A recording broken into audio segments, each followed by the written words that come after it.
Good morning, everyone, and warm welcome to the next session on Python. The last session, we have started the functions in Python. So as we discussed that functions is a part of unit number 3. And so far in unit 3, we have covered operations on list, operations on tuple, operations on dictionary, and traversing dictionaries. And then, especially in the previous class, we have started discussing about these functions in Python. So as of now, we have completed how to declare a function in Python and how the functions in Python will get accessed, or how the functions in Python will get executed, and followed by what is a parameterized function and how we can call those parameterized functions. At the same time, what is an arbitrary arguments and how we can call that function with arbitrary arguments, right? So in today's session, we are going to see few more properties related to functions in Python. So see here, in Python, if you want to define a function, you have to use the keyword def.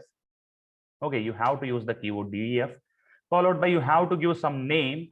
And if you want some parameters to that function, you can give the parameters within this braces. And at the end, we need to have a column. And here, we have to define the body of the function. For example, the body of the function is that it is going to print something called as computer on the output screen. Okay, so see here. So if anybody calls the function CSC, it is going to print computer on the output screen. So how to call that function? Just call the function by using the name of the function. Okay, just call the function by using the name of the function. So if you do so, it is going to execute this function and it is going to print computer on the output screen. So if you run the code, you are going to get computer on the output screen. So this is the normal function. And if you want some parameters here, you can pass some parameters. For example, there are two parameters, a comma b. Okay, a comma b. And if you want to print those two parameters, you can simply give print of a comma b. And in order to call this function, we need to pass two values here. Okay, so the two values may be of any type, because Python variables don't bother about the data type. So Python variable data type will be declared with the type of value which was passed to that variable. So here you can pass any variables. For example, you can pass 15 or 12.25. So I passed one integer value and I passed one floating point value. So if you print so, you are going to get the computer on the output screen. Along with that, we have updated the body of the function by printing a comma b values. So here a comma b values, in the sense we have passed two values here, 15 comma 12.25. 15 will be assigned to a and 12.25 will be assigned to b. So when I say print a comma b, it is going to print the value of a and the value of b, where the value of a and b are 15 comma 12.25. Okay, so and then after this, we have discussed about the arbitrary arguments. So arbitrary arguments, in the sense we define a variable, and before that variable, we are going to use an asterisk symbol. So using of this asterisk symbol will tells the Python compiler that, so execute this function.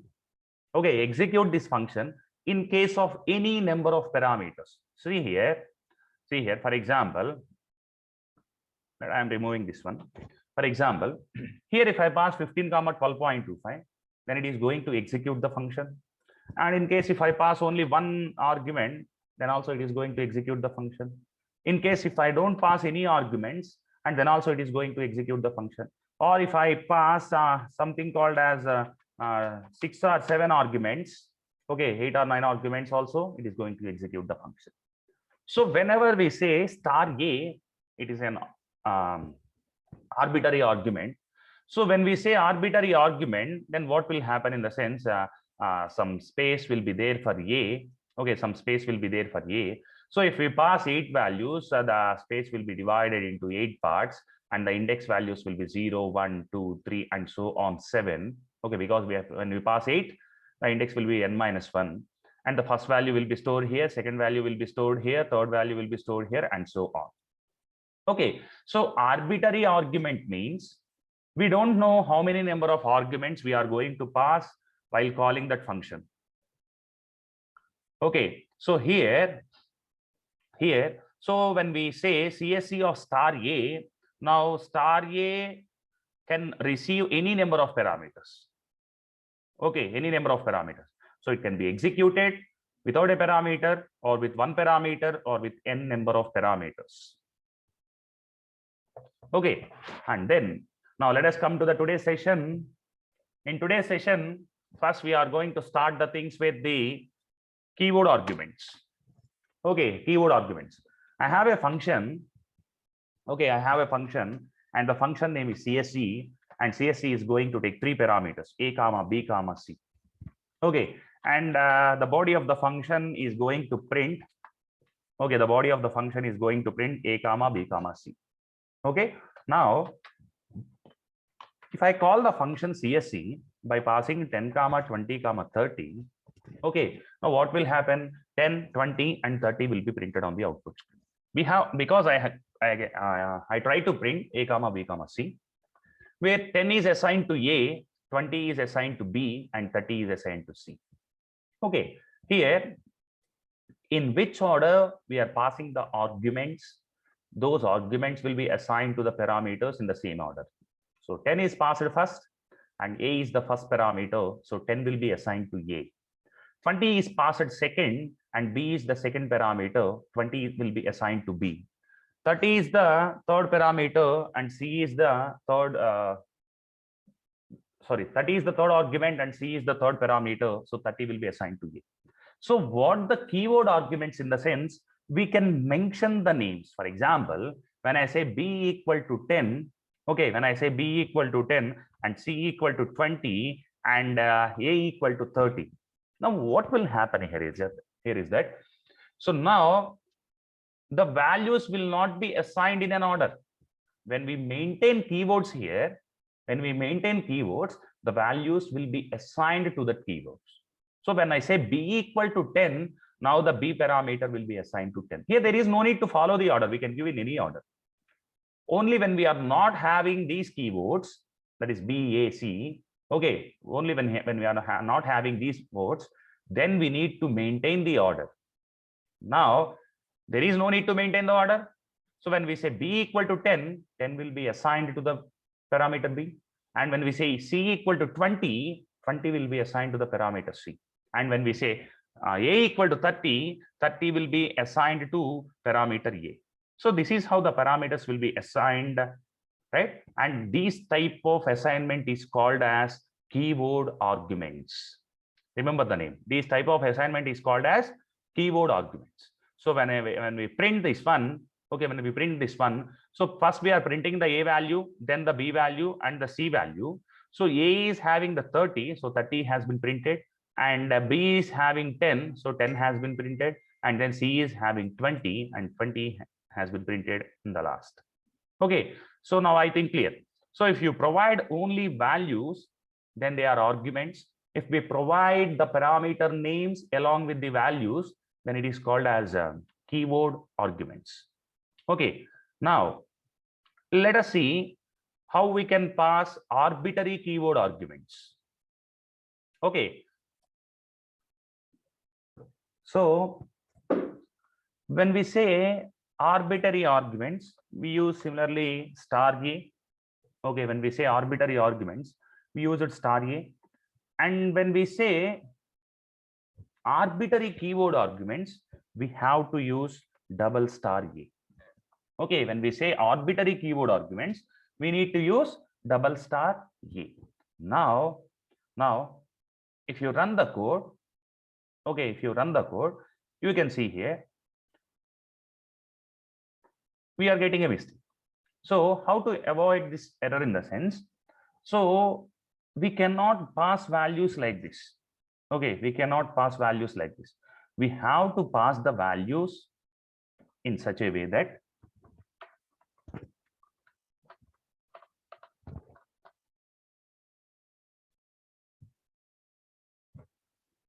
here we have to provide, see here, if you want to access, see here, if I want to access the first parameter, I need to provide the first parameter like this. And if I run the code, it is going to print the value which was passed to A, parameter A. And if I want to access the second one, I need to access it by passing something called as B, because B is the second keyword. So it will print 20.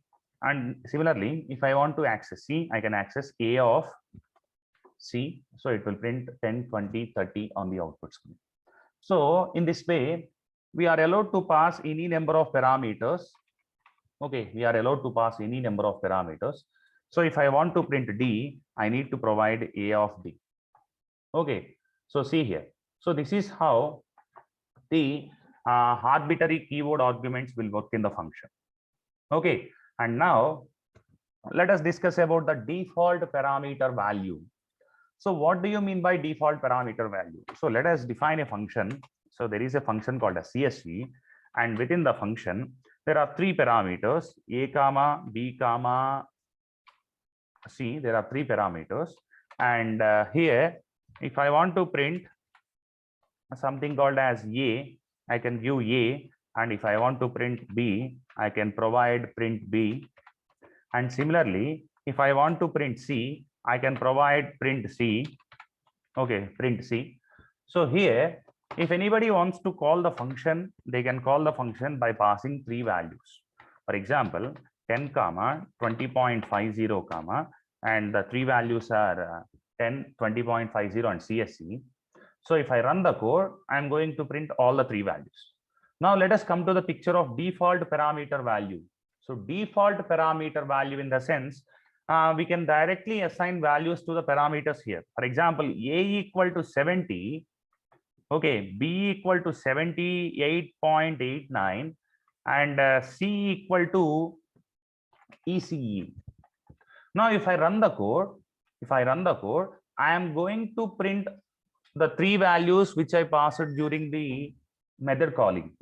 So it is going to print the three values which I passed during the method calling. So, but why we are providing these default parameter values, and what is the need of these default parameter values? In the sense, for example, I don't provide the CSC here.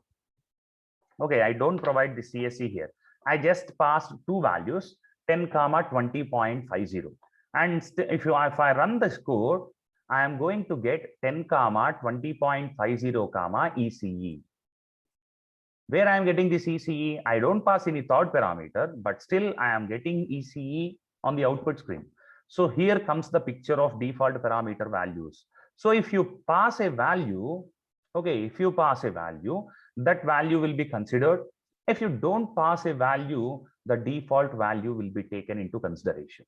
For example, if I call the CSE function without passing a parameter, then I am going to get 70, 78.89 and ECE as the values of these three variables.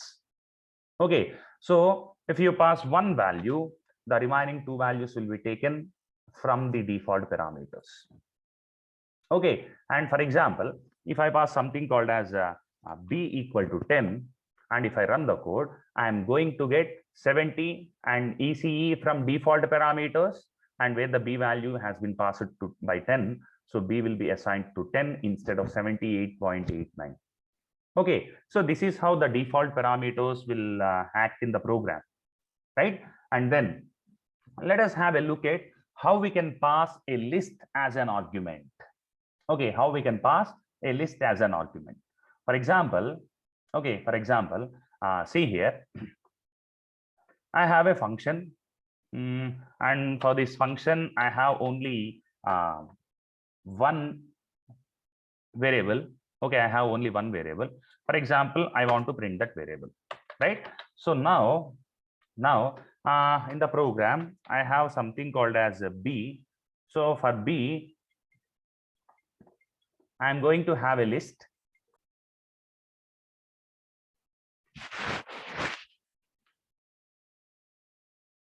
So here, for a variable B, just assign a list of variables. For example, something called as 10 comma 20 comma 30, etc. So now instead of writing b equal to 10, if you write CSC equal to b, okay, and if you run the code, see here. So for inside b, there are three values, 10, 20, and 30. So all the three values are saved under the name b. And if you pass b to the CSC function, and that b values will be assigned to a. And if you print a, we are going to get 10, 20, and 30 as an output. Okay, and now let us have a look at the written statement in Python.